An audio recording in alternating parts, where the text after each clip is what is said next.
episódio significativo.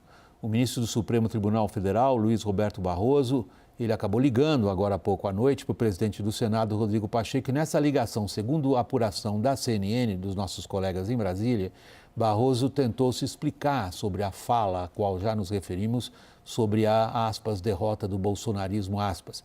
Mais cedo, o ministro foi criticado pelo próprio Pacheco. Confira na reportagem de Tainá Farfan. O presidente do Senado veio a público nesta quinta-feira criticar a fala de Luiz Roberto Barroso. A presença do ministro num evento de natureza política, com uma fala de natureza política, é algo que reputo infeliz, inadequado, inoportuno. E o que espero é que haja, por parte do ministro Luiz Roberto Barroso, uma reflexão em relação a isso, eventualmente uma retratação. Parlamentares da oposição foram às redes em reação às declarações do ministro do STF. O deputado Eduardo Bolsonaro disse que Barroso não falava apenas de Bolsonaro, mas de 58 milhões de brasileiros que nele votaram. É um escárnio com a justiça e o povo brasileiro, escreveu ele. O senador e vice-presidente de Bolsonaro, o general Hamilton Mourão, disse que Barroso foi traído pela soberba e sua fala política ultrapassa o papel de um magistrado, se enquadrando em crimes de responsabilidade. E a oposição promete providências. O deputado Nicolas Ferreira, do PL, disse no Twitter que entraria com um processo de impeachment contra o ministro pelo crime de exercer atividade político-partidária e que, se houver justiça no país, a perda do cargo é inegável. Havendo um pedido, e sei que há um movimento de coleta de assinaturas nesse sentido, naturalmente que me caberá apreciar com toda a independência e com toda a decência que se exige numa apreciação dessa natureza. Barroso participava de um evento da União Nacional dos Estudantes na quarta-feira em Brasília, quando começou a ser vaiado. O ministro respondeu dizendo, abre aspas, nós derrotamos o bolsonarismo, fecha aspas. Eu saio daqui com a energia renovada, pela concordância e pela discordância, porque essa é a democracia que nós conquistamos. Nós derrotamos a censura, nós derrotamos a tortura, nós derrotamos o bolsonarismo para permitir a democracia e a manifestação livre de todas as pessoas. Apoiadores de Bolsonaro sempre alegaram que o ex-presidente foi perseguido pelo STF e TSE ao longo do mandato e na campanha pela reeleição. O Supremo Tribunal Federal informou em nota que, ao dizer que o bolsonarismo foi derrotado, Barroso se referia ao voto popular e não à atuação de qualquer instituição. Para a CNN, o ministro do STF alegou que a declaração dizia respeito aos extremistas e não a todos os eleitores de Jair Bolsonaro. Mais tarde, Barroso também foi às redes sociais. Disse que jamais pretendeu ofender os 58 milhões de eleitores do ex-presidente e nem criticar uma visão de mundo conservadora e democrática, que é legítima. Começar hoje por você, Daniel. A manifestação do presidente do Congresso é inédita. Me corrija, eu não me lembro do presidente do Congresso ter se dirigido a quem vai ser o presidente do Judiciário nos termos nos quais Rodrigo Pacheco se dirigiu hoje a Luiz Roberto Barroso. Você se lembra, Daniel? Eu não me lembro, William. Eu não me lembro. Agora, é uma corrida para evitar o pior. Ele consegue? Então, hoje foi um dia tremendamente complicado, William, para o ministro Barroso, e ele não foi cobrado só por Rodrigo Pacheco ou por praticamente todos os oposicionistas em discursos, redes sociais, etc. Ele teve que se explicar, não em tom de cobrança, mas ele passou o dia também conversando com alguns outros, não todos, mas alguns outros ministros do Supremo Tribunal Federal. E nessas conversas, muita gente já não está em Brasília, a gente está no recesso do Judiciário, mas muita gente aqui recebeu a mensagem do ministro Barroso de que foi um ato falho, de que ele queria dizer extremismo e acabou trocando as palavras ali no calor do discurso, usou bolsonarismo. Mas fato é que isso permitiu que o bolsonarismo, talvez ao qual ele se refere, tenha se colocado numa posição de vitimização do judiciário, esse foi o tom usado, por exemplo, por um dos filhos do presidente, o senador Flávio Bolsonaro, numa live que ele acabou fazendo, num vídeo que ele gravou nas redes sociais. Como que ignorando que Barroso também, em 2018, se a gente puxar um pouquinho esse fio da história, em 2018 ele votou no Supremo Tribunal Federal contra o habeas corpus impetrado por Lula e seus advogados, e no TSE ele votou contra o registro da chapa de Lula naquela eleição, que acabou sendo Haddad o candidato. Então, alto lá, quer dizer, ele não pode ser considerado também um aliado do petismo em todas as circunstâncias de maneira nenhuma.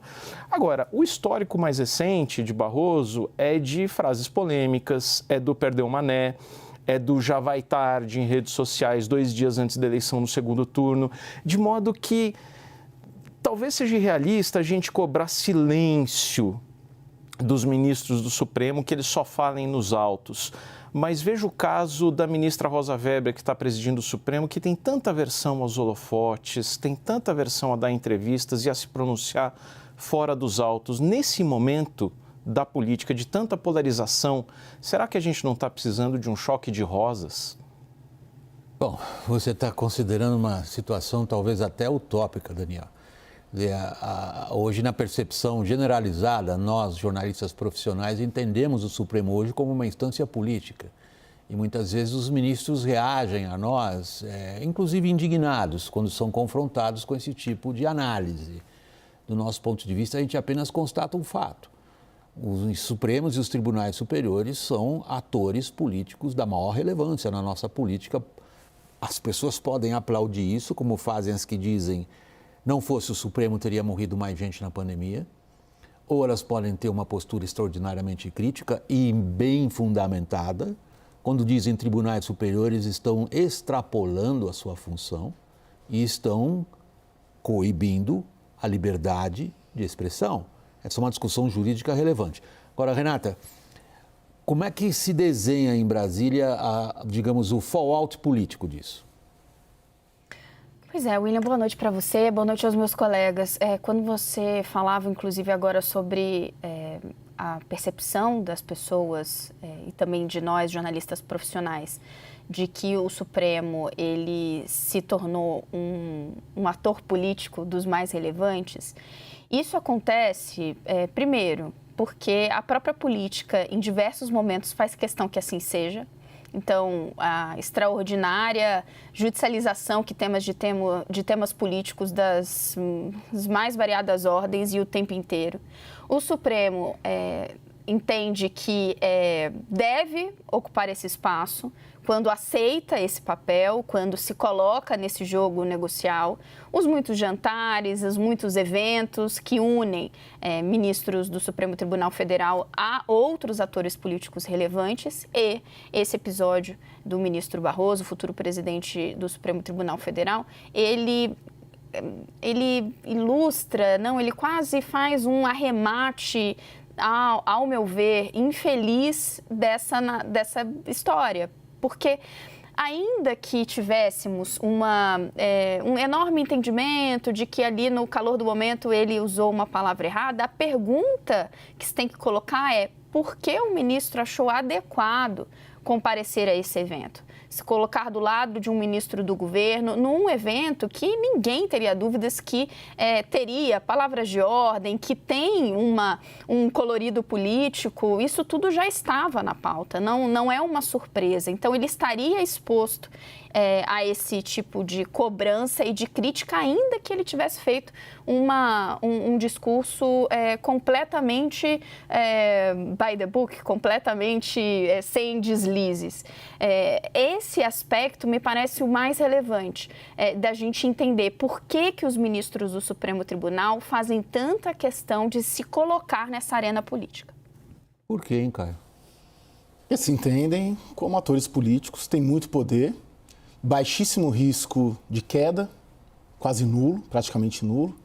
É interessante que hoje, tentando captar o sentimento ali, até no entorno do Bolsonaro, ninguém vai para cima do Barroso, apesar das falas dele, né? Eu conversei com o líder da oposição, o senador Rogério Marinho, eu apurei no entorno do presidente do PL, Valdemar da Costa Neto, até no entorno do ex-presidente Jair Bolsonaro, a despeito das declarações, né? A Renata coloca muito bem, super endosso. O que ele está fazendo lá? Do lado do ministro da Justiça, um evento da Uni, né? Tudo errado.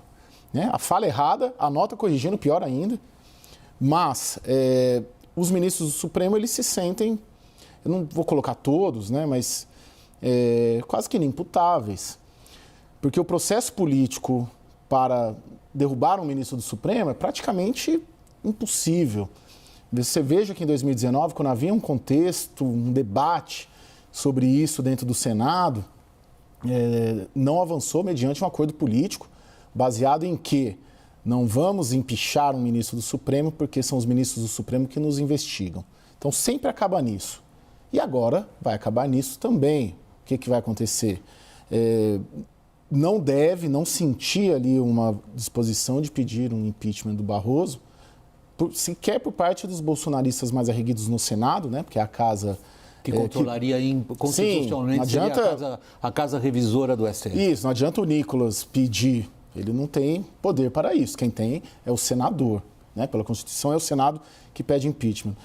Logo, por que isso não vai para frente? Porque o Bolsonaro está todo enrolado no Supremo. Há bolsonaristas enrolados no Supremo. Então é preferível fazer, a despeito de todas as evidências ali, que nem é evidência, né, nem indício, é descarado o que aconteceu ontem, a despeito disso, é melhor não mexer com o ministro do Supremo, porque pode me atrapalhar ou atrapalhá-los ali nas investigações criminais contra o Bolsonaro e o bolsonarismo. Você está me pedindo a palavra, Daniel?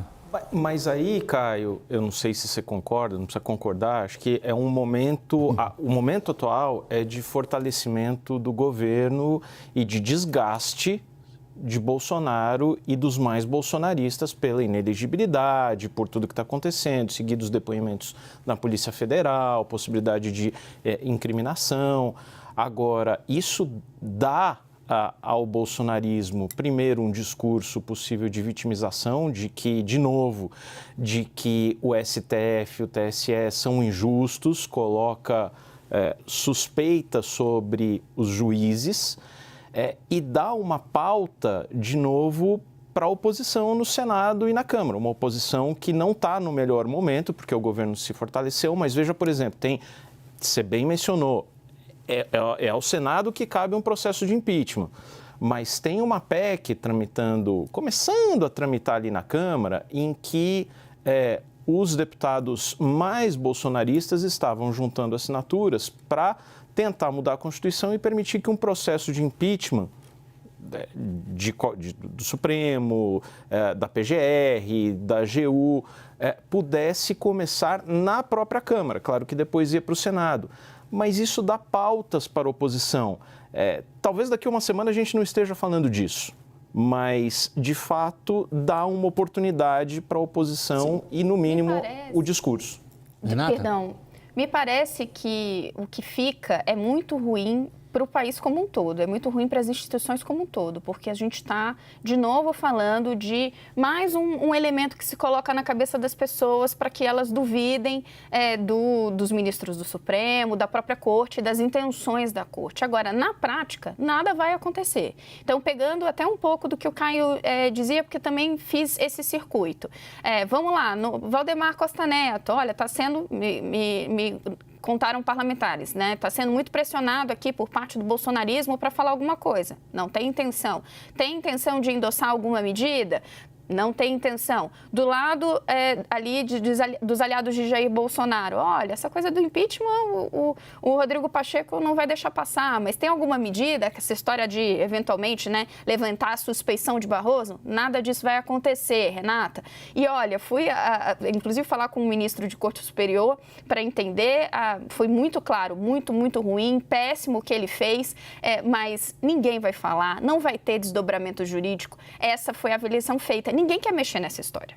Sim, só colocar, Daniel, qual a chance de uma PEC nesses termos avançar, ou o Arthur Lira avançar com ela?